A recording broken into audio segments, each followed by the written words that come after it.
Coach, what did you see happen with Michigan's pass rush against your guys' offensive tackles, and how have you guys tried to work to fix it? It's hard for me to go back because I'm so solely focused on moving forward. After the previous game, I was happy with 0 negative plays other than the victory snap. Michigan came in here really ready to play. They're a really good team. They showed us what it needs to look like, quite frankly, and I think that's a team thing. We made some of the offensive guys watch what they were doing on offense and kind of how they were playing on offense. And so just looking at what it's supposed to look like, I think that taught us something. That team, there's a lot of people on that team that played and won a national championship, right? So give them all the credit in the world, okay? And so after that game, what do we got to do to fix it? How are we going to fix it? I've seen us practice at a very, very high level, okay? So I give our team, our players, Coach Rule, tremendous credit for having the resiliency to come out and practice the way that they did Tuesday and Wednesday. I've never seen it. I've never seen it like that in a bye week, and get away from it for several days, come back focused on Sunday, and then go out again this morning and have a really good practice. Okay, so you play a good team and the outcome isn't what you want it to be, then you just need to learn from it, right? And I think our team has learned from it, and man, I'm thrilled to see what it looks like on Saturday.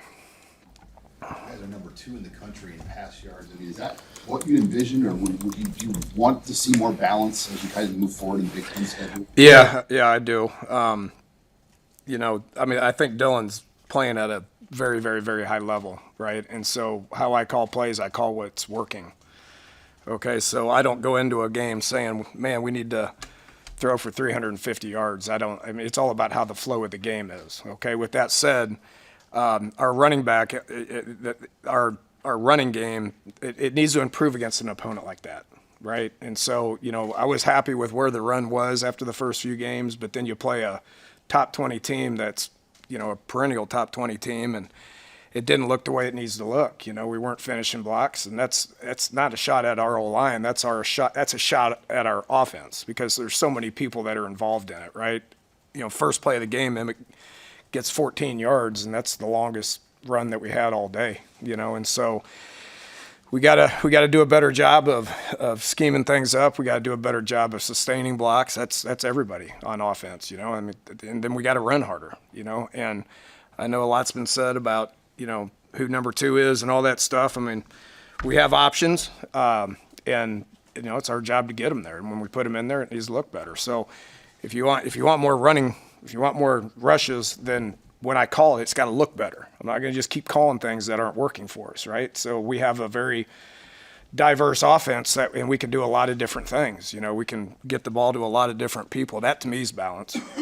That's balance, okay? And my job is to call the plays that are working to where we have a chance to be successful. How those younger backs come along when the ball's not in their hands, pass pro and all that stuff? Yeah, they all getting better. Every time we get out there, I think those guys get better. It's all of them. So, I think you'll see something that you haven't seen on Saturday. I know Coach alluded to that as well, and that's what I'm going to go with. I know Coach Rule didn't want to give it away necessarily at the tackle spot either, but how do you feel about how that, competition and it worked itself out in general? Yeah, it's the same conversation. It's the exact same conversation, right? We got to try to settle on who our best players are, and I think all those tackles have had a good 2 weeks. They've pass setted 1 million times over the last 2 weeks. Okay, and so I think you'll see improvement when it comes to that. That was elite pass rush that we saw. Okay, and now we know what it looks like, and now we know what our bodies have to do and how our bodies need to play. And it's our job as coaches to get the best ones out there.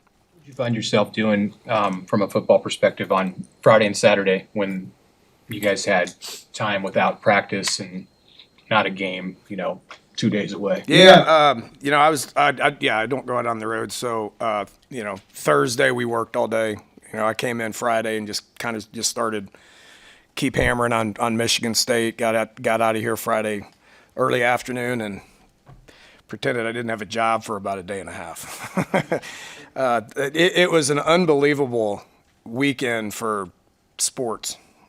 I mean, you had the golf, which was amazing, and then you had all those good games and stuff. And so I ain't gonna lie to you, Friday night, I just watched. A lot of times I would potentially go see my kids or something like that for a day or so. I was just like, man, I'm just gonna stay here and do nothing. And so I watched a lot of football, a lot of teams that we're gonna be playing down the road. What's your overall evaluation of the red zone, particularly the deep red, not just the run game, but the pass game down there? Yeah, we got to get better at it.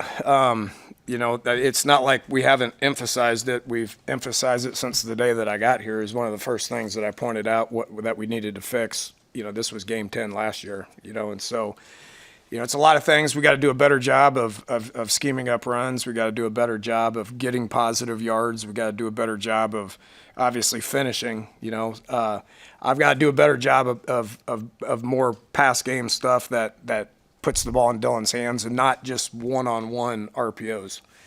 That worked against Cincinnati. We caught 2 one-on-one RPOs, in man-to-man. Okay, we're going to face man down there, but I may need to scheme a few things up more, and so I got to get creative. That's my job, and we've done that the last 2 weeks. What jumps out to you about Michigan State? Yeah, good team, big, physical. They look like a Big Ten football team to me, and so they're big, they're physical, they do a lot of man stuff in the red zone, so that's going to be something that we're going to have to work on. Tomorrow's a big red zone day for us, and can't wait to get out there and practice it. Coach? Is there a number 91 that jump out at you, the big defensive tackle they have inside, old guy? Yeah, absolutely. They're thick inside. Their backers are extremely active. 5, the backer, I hate pinpointing one. I know both those guys. 5 got booted, but he'll be back, and he's their best player, I think. He's very, very, very active and is experienced. I know a couple of those other guys got hurt, but it's gonna be a test, man. I mean, every week in the Big Ten is gonna look the same. Watching just 2 weeks of the Big Ten, a lot of one-score games again last week, other than Ohio State's win. I mean, what are your thoughts just watching this league play out now for a couple of weeks? Yeah, it'll be the 5th Big Ten opponent that I've gone against, and every game has been one score. I mean, in our games, they've all been one-score games. Go back to last year when I was here, USC was a one-score game. I guess Wisconsin, we got away from them a little bit, and Iowa was a one-score game. Michigan was a one-score game. You got to go into it thinking every game's going to be a one-score game. And every game, and when you're playing games like that, every drive is important. You're going to get about 10 to 12 drives, so you better take advantage of every one of them. All good? Thanks.